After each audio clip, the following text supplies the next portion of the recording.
Bonjour à tous. Pour continuer ma série de vidéos pour ou contre, je vais aborder la délicate question de Parcoursup.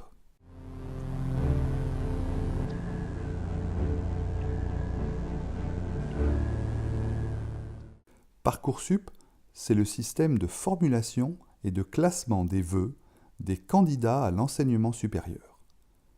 Lorsque quelqu'un, en général un lycéen de terminale, souhaite poursuivre des études dans le supérieur, il formule des vœux sur la plateforme Parcoursup. De l'autre côté, chaque formation du supérieur est informée de chaque candidature et doit les ordonner. Avec le précédent système, APB, chaque candidat émettait des vœux classés par ordre de préférence. Lorsqu'une formation non sélective avait plus de candidatures que de places disponibles, le système informatique procédait à un tirage au sort parmi l'ensemble des candidats ayant choisi cette formation en premier vœu. Chaque candidat avait alors la même chance d'entrer dans la formation.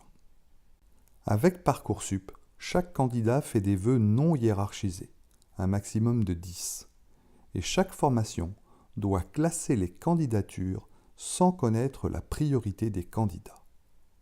Sur quels critères doit-on classer les candidats? Voilà une question philosophique importante et difficile. Pour classer les candidats, on peut imaginer plusieurs modes de réflexion. Je vous en propose deux ici. Premièrement, parmi les candidats à la formation F, quels sont ceux qui ont le plus de chances de réussir? Deuxièmement, dans quelle formation le candidat C a-t-il le plus de chances de réussir? Je pense que vous voyez la difficulté.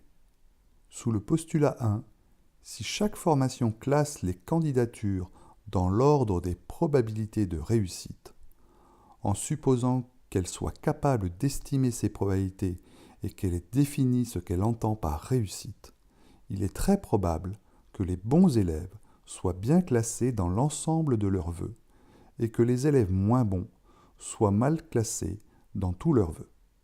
Un élève qui fait partie des moins bons se retrouvera probablement dans une formation qui n'a pas sa préférence et ses chances de réussite ne seront pas maximisées. Voilà donc le dilemme. Est-il plus moral que les bons élèves se retrouvent dans leur formation préférée alors que leur chance de réussite est supposée élevée, quelle que soit la formation qu'ils suivraient? Ou bien que chaque élève se retrouve dans une formation telle que sa probabilité de réussir soit importante? On peut également se poser la question suivante. Comment classer les candidatures pour que le taux de réussite global des étudiants, toutes filières confondues, soit maximal?